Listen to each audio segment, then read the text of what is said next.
ನಮಸ್ಕಾರ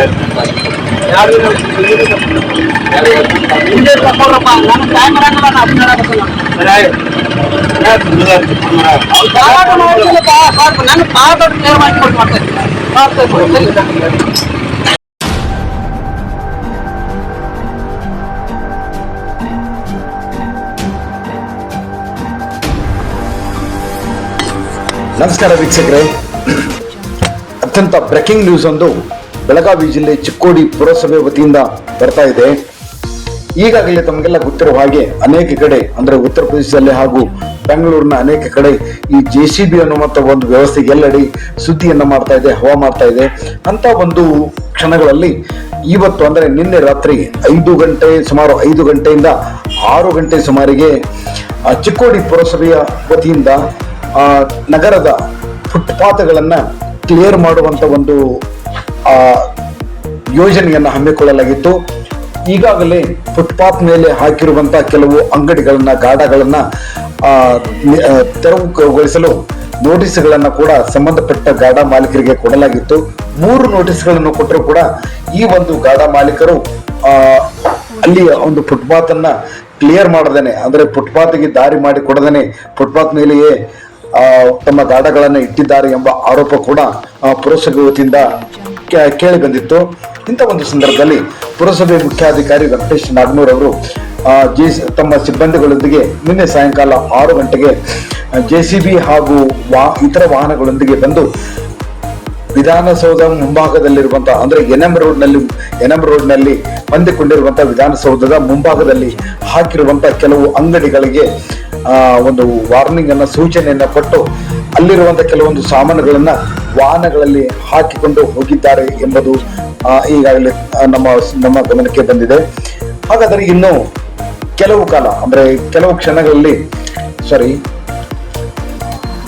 ಕೆಲ ಸಮಯ ಈ ಒಂದು ಸಮಯದಲ್ಲಿ ಮುಖ್ಯಾಧಿಕಾರಿ, ಪುರಸಭೆ ಸಿಬ್ಬಂದಿ ಹಾಗೂ ಗಾಡ ಮಾಲೀಕರೊಂದಿಗೆ ವಾಗ್ವಾದ ಕೂಡ ನಡೆದಿದೆ ಎನ್ನಲಾಗಿದೆ. ನಾವು ಕೂಡ ಈ ಸಂದರ್ಭದಲ್ಲಿ ಈ ಒಂದು JCB ಕಾರ್ಯಾಚರಣೆ ಸಂದರ್ಭದಲ್ಲಿ ನಾನು ಕೂಡ ಹಾಜರಿದ್ದೆ.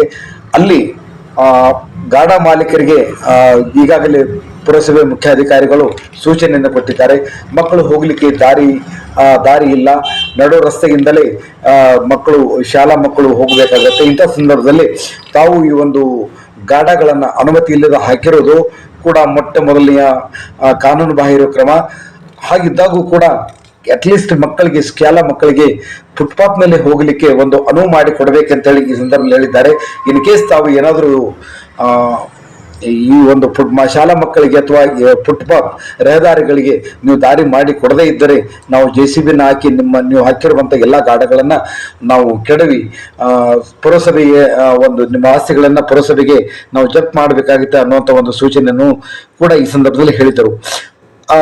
ತದನಂತರ ನಾವು ಮಾಧ್ಯಮದವರು ಕೂಡ ಈ ಸಂದರ್ಭದಲ್ಲಿ ಮುಖ್ಯಾಧಿಕಾರಿಗಳು ಮಾತನಾಡಿ ಅವರಿಗೆ ಸ್ವಲ್ಪ ಅವಕಾಶ ಕೊಡಬೇಕಂತ ನಾವು ಕೇಳಿದ್ದೀವಿ. ಸಡನ್ ಆಗಿ ಈಗಾಗಲೇ ತಾವು ಸೂಚನೆಯನ್ನು ನೋಟಿಸನ್ನು ಕೂಡ ಕೊಟ್ಟಿದ್ದು ನಮ್ಮ ಗಮನಕ್ಕೆ ಬಂದಿದೆ. ಹಾಗಾಗಿ ಕೂಡ ಸ್ವಲ್ಪ ಸಮಯ ಕೊಟ್ಟು ಅವರು ಅಟ್ಲೀಸ್ಟ್ ಫುಟ್ಪಾತ್ ಅನ್ನಾದರೂ ಕ್ಲಿಯರ್ ಮಾಡಲಿಕ್ಕೆ ಅನುವು ಮಾಡಿಕೊಡಿ ಅಂತ ನಾವು ವಿನಂತಿಸಿದಾಗ ಈಗಾಗಲೇ ಪುರಸಭೆ ಮುಖ್ಯಾಧಿಕಾರಿಗಳು ಅದಕ್ಕೂ ಕೂಡ ಒಪ್ಪಿಗೆಯನ್ನು ನೀಡಿದ್ದಾರೆ. ಕನಿಷ್ಠ ನಾಳೆವರೆಗೆ ಅಂದ್ರೆ ಶನಿವಾರದ ಸಾಯಂಕಾಲವರೆಗೆ ತಾವು ಈ ಎಲ್ಲಾ ಒಂದು ವ್ಯವಸ್ಥೆಯನ್ನ ಅಂದ್ರೆ ಈ ಫುಟ್ಪಾತ್ ಕ್ಲಿಯರೆನ್ಸ್ ಅನ್ನ ಮಾಡಬೇಕು ಅನ್ನುವಂತ ಒಂದು ಆದೇಶವನ್ನು ಕೂಡ ಕೊಟ್ಟಿದ್ದಾರೆ. ಹಾಗಾದ್ರೆ ಸಡನ್ ಆಗಿ ಈ ಫುಟ್ಪಾತ್ ಕ್ಲಿಯರೆನ್ಸ್ ಯಾಕೆ ಬಂತು ಅನ್ನುವಂತ ಹಲವು ಪ್ರಶ್ನೆಗಳು ನಮಗೆ ಕೇಳಿ ಬಂದಿವೆ. ಅದಕ್ಕೆ ಅನೇಕರು ಕೂಡ ಇದು ರಾಜಕೀಯ ಪ್ರೇರಿತವಾದಂತಹ ಉದ್ದೇಶವಾಗಿದೆ, ಮುಖ್ಯಾಧಿಕಾರಿಗಳು ರಾಜಕೀಯ ಪ್ರೇರಿತವಾಗಿ ಈ ಒಂದು ಕೆಲಸವನ್ನ ಮಾಡ್ತಾ ಇದ್ದಾರೆ ಅನ್ನುವಂಥ ಆರೋಪ ಕೂಡ ಕೇಳಿ ಬರ್ತಾ ಇದೆ. ಈ ಎಲ್ಲದಕ್ಕಿಂತ ಮುಂಚೆ ಪುರಸಭೆ ಮುಖ್ಯಾಧಿಕಾರಿಗಳು ತಮ್ಮ ಸ್ಪಷ್ಟನೆ ನೀಡಿದ್ದಾರೆ. ಈಗಾಗಲೇ ಬೆಳಗಾವಿ ಅಂದ್ರೆ ಈ ಚಿಕ್ಕೋಡಿಯ ಬಸವ ಸರ್ಕಲ್ನಲ್ಲಿರುವಂಥ ಬೆಳಗಾವಿಗೆ ಒಂದು ಹೈಟೆಕ್ ಬಸ್ ಸ್ಟ್ಯಾಂಡ್ ಕೂಡ ಮಂಜೂರಾಗಿದೆ. ಜೊತೆಗೆ ಅಂಕಲಿ ಅಲ್ಲೇ ಬಸ್ ಸರ್ಕಲ್ ಇರುವಂತ ಅಂಕಲಿ ಕಡೆ ಹೋಗುವಂತ ಬಸ್ಗಳಿಗೂ ಕೂಡ ಇನ್ನೊಂದು ಬಸ್ ಸ್ಥಾನಕ ಹೈಟೆಕ್ ಬಸ್ ಸ್ಟ್ಯಾಂಡ್ ಮಂಜೂರಾಗಿದೆ. ಜೊತೆಗೆ ಗೋಕಾಕ್ ಕಡೆ ಹೋಗುವಂತ ಬಸ್ಗಳಿಗೂ ಕೂಡ ವಿಧಾನಸೌಧದ ಮುಂಭಾಗದಲ್ಲಿ ಒಂದು bus stand hi-tech bus stand ಮಂಜೂರಾಗಿದೆ. ಇಂತಹ ಸಂದರ್ಭದಲ್ಲಿ ಈ ಬಸ್ ಸ್ಟ್ಯಾಂಡ್ ಹೈಟೆಕ್ ಬಸ್ ಸ್ಟ್ಯಾಂಡ್ಗಳು ನಾವು ಪ್ರಾರಂಭವಾದಾಗ ಜನರಿಗೆ ಈ ಗಾಢಗಳಿಂದ ಅಥವಾ ಫುಟ್ಪಾತ್ ಮೇಲೆ ಹೋಗುವಂಥ ಜನರಿಗೆ ಈ ಗಾಢಗಳಿಂದ ತೊಂದರೆ ಆಗುತ್ತೆ. ಅದಕ್ಕಾಗಿ ನಾವು ಈ ಕ್ಲಿಯರೆನ್ಸ್ ಅನ್ನು ಮಾಡ್ತಾ ಇದ್ದೀವಿ ಅನ್ನುವಂಥ ಒಂದು ಮಾತನ್ನು ಕೂಡ ಈ ಸಂದರ್ಭದಲ್ಲಿ ಮುಖ್ಯಾಧಿಕಾರಿಗಳು ಹೇಳಿದ್ದಾರೆ. ಆದಾಗ್ಯೂ ಕೊನೆಗೆ ಮುಖ್ಯಾಧಿಕಾರಿಗಳು ಕೂಡ ಜನರ ಒಂದು ಕಷ್ಟಕ್ಕೆ ಸ್ಪಂದನೆಯನ್ನು ಕೊಟ್ಟಿದ್ದಾರೆ. ತಾವು ಏನೇ ಮಾಡಿ ಈ ಫುಟ್ಪಾತ್ ಅನ್ನ ಕ್ಲಿಯರ್ ಮಾಡಿ ಅನ್ನುವಂಥ ಒಂದು ಆದೇಶವನ್ನು ಕಡಾಖಂಡಿತವಾಗಿ ಹೇಳಿ, ಇನ್ ಕೇಸ್ ತಾವು ಮಾಡದೇ ಇದ್ದಲ್ಲಿ ನಾವು ನಿಮ್ಮ ಮೇಲೆ ಕ್ರಮ ಕೈಗೊಳ್ಳಬೇಕಾಗುತ್ತೆ ಅನ್ನುವಂಥ ಮಾತನ್ನು ಹೇಳಿ ಸದ್ಯಕ್ಕೆ ಈಗ ಸ್ಥಗಿತ ಮಾಡಿದ್ದಾರೆ.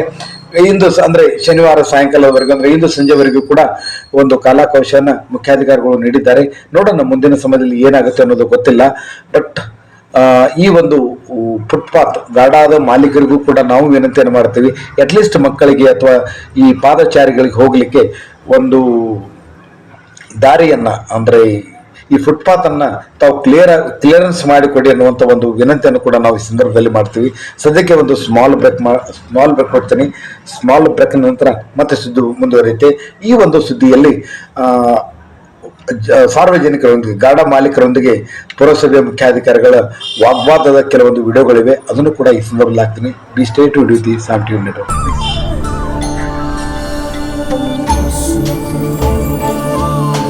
ಮೈಸೂರು ಸ್ಯಾಂಡಲ್ ಸಾಬೂನು ಪ್ರಕೃತಿಯಷ್ಟೇ ತಾಜಾ ಮತ್ತು ಪರಿಶುದ್ಧ.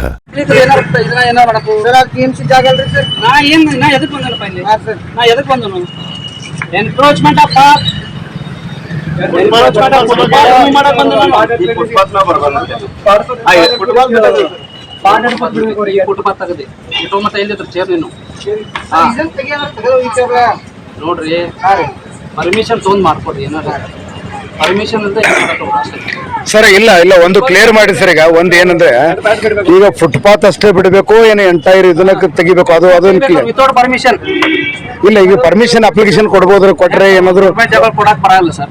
ಅದು ಕ್ಲಿಯರಿಫೈ ಮಾಡಿ ಇಲ್ಲ ಉಳಿಕಿದ್ದನ್ನ ನೋಡೋಣ್ರಿ ನಾವು ಮೀಡಿಯಾದವ್ರನ್ನ ಕರೆಸ್ತೀನಿ. ಅಲ್ಲ ಈಗ ಮಕ್ಕಳು ಅವ್ರ ಪರ್ಮಿಷನ್ ಬರ್ತಾರೆ, ಮಕ್ಕಳಿಗೆ ಸಮಸ್ಯೆ ಆಗ್ತದೆ. ಹೀಗಾಗಿ ಪಾತ್ ಏನಿದೆ ಪಾತ್ ನ ರಿಮೂವ್ ಮಾಡ್ತಾರೆ. ಫುಟ್ಪಾತ್ ಗೊತ್ತೈತಲ್ಲಪ್ಪ ನಿಮ್ಗ ಫುಟ್ಪಾತ್ ಅಲ್ಲಿ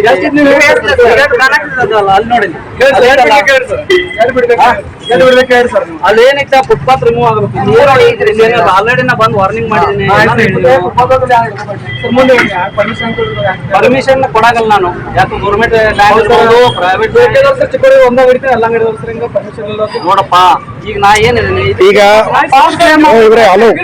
ಹಲೋ ಈಗ ನೋಡ್ರಿ ಈಗ ಏನ್ ಮಾಡೋಣ ನೋಡ್ರಿ ಡೈರೆಕ್ಟ್ ಬಂದು ತೆಗಿತಾ ಇದ್ದಾನೆ. ಡೈರೆಕ್ಟ್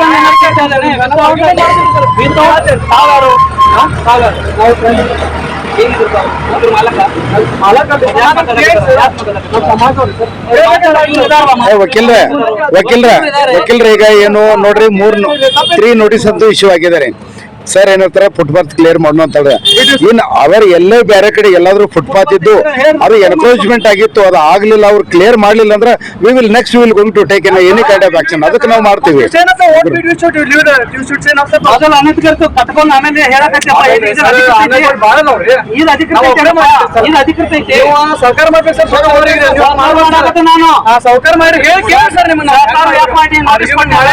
ಮಕ್ಕಳು ಇಲ್ಲಿಂದ ಸ್ಕೂಲಿಂದ ಸರ್ ಬೇರೆ ಅಷ್ಟೇ. ನಾ ಪರ್ಸನಲ್ ಆಗಿ ಬಂದ್ರು ಕೇರ್ ಮಾಡ್ತಾರೆ. ರಿಮೂವ್ ಮಾಡ್ಬೇಕಷ್ಟೇ. ಮುಂದಿನ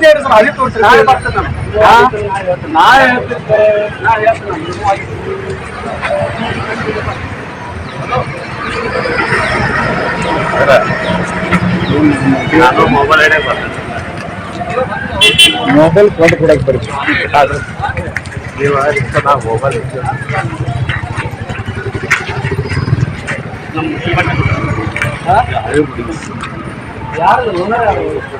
ಅವರು ಚಂಬಾರ ತೆಗಾರ ಸರ್. ಅವರು ನಾವು ಇರಂಗಿಲ್ಲ ಸರ್, ರೆಗ್ಯುಲರ್ ಇರಂಗಿಲ್ಲ ಸರ್. ಇಲ್ಲ ಅದು ಅವ್ರ ರೆಗ್ಯುಲರ್ ತಾನೆ ಸರ್. ನಾಳೆ ಬರ್ಬೋದು, ನಾಳೆ ಮುಂಜಾನೆ ಬರ್ಬೋದು ಸರ್. ನಾಳೆ ಮುಂಜಾನೆ ಬರ್ತಾನೆ ಸರ್. ಅದು ಹೋಗ್ತಾರೆ ಅದನ್ನ ನಾವು ಲಿಫ್ಟ್ ಮಾಡ್ಬೋದು, ಏನು ಪ್ರಾಬ್ಲಮ್ ಆಗೋದಿಲ್ಲ ಸರ್. ಲಿಫ್ಟ್ ಅಲ್ಲ ಸರ್. ನೋಡಿ ಅದು ಒಂದು ಸರ್ ನಾನು ಗಮನಕ್ಕೆ ತಗೊಂಬರೋದೇನು, ಒಂದು ಬೀದಿ ವ್ಯಾಪಾರಸ್ಥರು ಇರ್ತಾರೆ. ಹೌದು ಸರ್. ಬಿಸಿ ವ್ಯಾಪಾರಸ್ಥರು ಅಂದ್ರೆ ತಳ್ಳು ತಳ್ಳು ಗಾಡಿ ಗಾಡಿಗಳು ಹೌದು ಸರ್. ಮೂವ್ಮೆಂಟ್ ಹೋಗ್ತಾ ಇದೆ ಹೌದು, ಹೋಗ್ತಾ ಬರ್ತೈತಿ, ಇರ್ತೀವಿ. ಅವ್ರು ಏನೂ ಹೌದು ತೊಂದರೆ ಮಾಡ್ತಾ ಇಲ್ಲ ಇಲ್ಲ ಸರ್. ಪರ್ಮನೆಂಟ್ ಸ್ಟ್ರಕ್ಚರ್ ಮಾಡೋದ್ರಿಂದ ಏನಾಗ್ತೈತಿ, ಅದೇ ಒಂದು ಎನ್ಕ್ರೋಚ್ಮೆಂಟ್ ಅದೇ ಪ್ರಾಬ್ಲಮ್ ಆಗ್ತದೆ ಸರ್ ಈಗ. ಪ್ರಾಬ್ಲಮ್ ಅದು ಅಲ್ಲಿ. ಇಲ್ಲಿ ಈಗ ಬಸ್ ಸ್ಟ್ಯಾಂಡ್ ಆಗೋದು ಪ್ಲಾನ್ ನಡೀತಾ ಇದೆ ಹೌದು ಸರ್. ಇಲ್ಲಿ. ಹೌದು ಹಿಂಗ್ ಬಸ್ ಬಂದ್ರೆ ಅವ್ರ ಜಾಗ ಹೆಂಗ್ ಕೊಡಬೇಕು ಎನ್ಕ್ರೋಚ್ ಮಾಡಿ ಕೂತಿದ್ದಾರೆ. ಹೌದು ಸರ್. ಹೋಗ್ತಿದ್ರೆ ಅವಾಗ ಹೋಗ್ಲೇಬೇಕಾಗ್ತದೆ ಸರ್. ಅದು ಸಾರ್ವಜನಿಕ ತಿಳ್ಕೋಬೇಕು. ಓಕೆ, ನಾವು ತೊಂದರೆ ಮಾಡ್ತಾ ಇಲ್ಲ, ಇಲ್ಲ ಅವ್ರಿಗೆ ಪ್ರಾಬ್ಲಮ್ ಇಲ್ಲ ಸರ್. ಬೇಡ ಅಂದ್ರೆ ಮತ್ತೆ ನೆಕ್ಸ್ಟ್ ಹೋಗ್ತಾರೆ ಅವರು. ನೆಕ್ಸ್ಟ್ ಬೇರೆ ಕಡೆ ಹೋಗ್ಬೋದು ಸರ್, ಬೇರೆ ಕಡೆ ಹೋಗ್ಬೋದು ಸರ್ ಅವರು. ಈ ಪರ್ಮನೆಂಟ್ ಸ್ಟ್ರಕ್ಚರ್ ಮಾಡಿ ಉಲ್ಟಾ ನಮಗೆ ಕೇಳ್ತಾ ಇದಾರೆ ಅಂದ್ರೆ ತಪ್ಪಲ್ಲ. ಇದು ನಮ್ಮ ಇಂದಿನ ಸುದ್ದಿ ಸಂಚಿಕೆ. ಮತ್ತಷ್ಟು ಸುದ್ದಿಗಳಿಗಾಗಿ ನೋಡ್ತಾ ಇರಿ ಸಾಮ್ ಟಿವಿ. ಮತ್ತೆ ಭೇಟಿಯಾಗೋಣ ಮುಂದಿನ ಸಂಚಿಕೆಯಲ್ಲಿ. Thank you.